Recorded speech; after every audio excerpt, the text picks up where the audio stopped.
हमने किसी सदस्य को उसकी पॉलिटिकल पहचान से नहीं जाना कि सदन का एक परिवार है, उस परिवार के एक व्यक्ति के रूप में जाना, अपना भाई जाना, अपना रिश्तेदार जाना। ऐसा भी कभी कभी होता है कि हवा का ओट लेके चिराग जलता है, ऐसा भी कभी कभी होता है। संविधान हमारी आबरू है। संविधान दुनिया के सबसे बड़े संविधानों में से शुमार होता है। अम्बेडकर संविधान कमेटी ने दुनिया के सारे मुल्कों का संविधान पढ़ा और तो हिंदुस्तान का संविधान बना। मेरे भाइयों, ये नोट कर लो कि देश की आबरू मेरी ख्वाहिशों से बड़ी है। मेरी ख्वाहिशें कुछ भी है। मैं अपने को मुसलमान कहूँ, आप अपने को हिंदू कहें, वो अपने को सिख कहें, ये छोटी बातें हैं। देश का संविधान सबसे बड़ा है। इसकी जिम्मेदारी बनती है कि हम अपने संविधान की सुरक्षा करें। कि सब कुछ खो देना, लेकिन इस देश के संविधान को मत खोना। वेंकट चटर्जी का एक गीत वंदे मातरम का 150 साला जश्न मना रहे हैं। ये गीत जब से आया, इस गीत को कंट्रोवर्शियल माना गया। पूरे देश ने इसको कंट्रोवर्शियल गीत कहा, लेकिन लोग पढ़ते हैं, हम भी सुनते हैं। माननीय अध्यक्ष,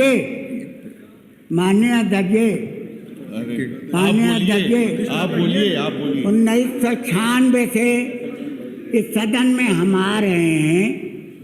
हमने किसी सदस्य को उसकी पॉलिटिकल पहचान से नहीं जाना। इस सदन का एक परिवार है, उस परिवार के एक व्यक्ति के रूप में जाना, अपना भाई जाना, अपना रिश्तेदार जाना।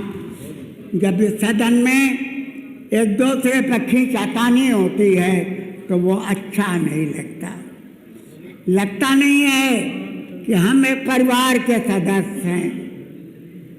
ये नहीं लगता, लगना चाहिए।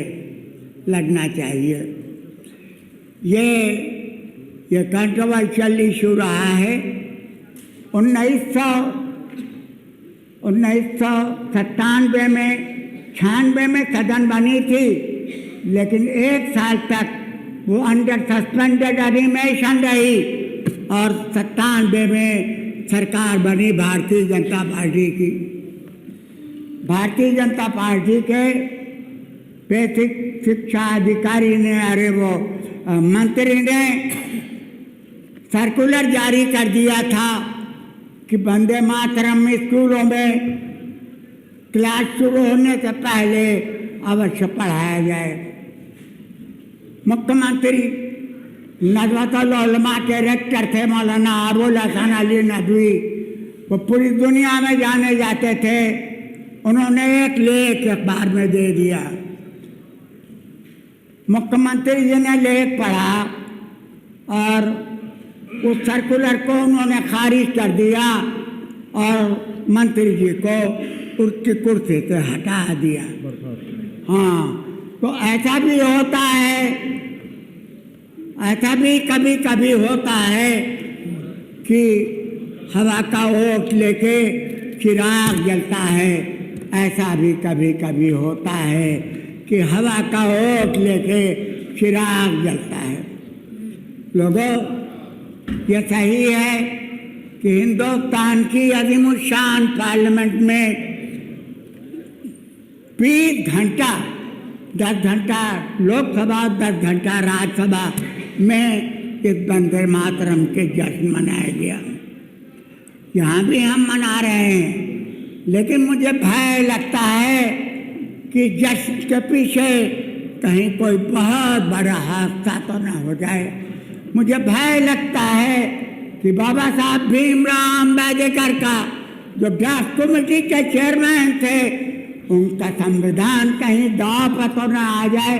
मुझे भय लगता है। माननीय अध्यक्ष जी, बाबा साहब भीमराव अम्बेडकर ने अपने संविधान में खुद लिखा है अपने संविधान में खुद लिखा है कि द डे विल कम, एक दिन आएगा जबकि जुडिशरी, एक दिन आएगा जबकि लेजिस्लेचर, जुडिशरी और एडमिनिस्ट्रेशन अपनी मनमानी चलाएंगे। द संविधान विल कीप नो मीनिंग, तो इसके बाद फिर संविधान का कोई माने नहीं रह जाएगा। संविधान हमारी आबरू है। संविधान दुनिया के सबसे बड़े संविधानों में से शुमार होता है। भीमराव अम्बेडकर संविधान कमेटी ने दुनिया के सारे मुल्कों का संविधान पढ़ा और तो हिंदुस्तान का संविधान बना।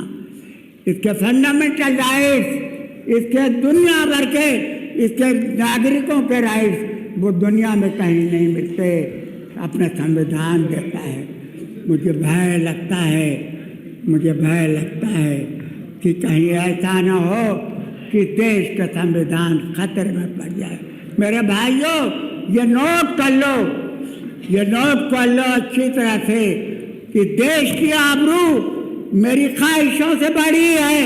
मेरी ख्वाहिशें कुछ भी हो, मैं अपने को मुसलमान कहूँ, आप अपने को हिंदू कहें, वो अपने को सिख कहें, ये छोटी बातें हैं। देश का संविधान सबसे बड़ा है।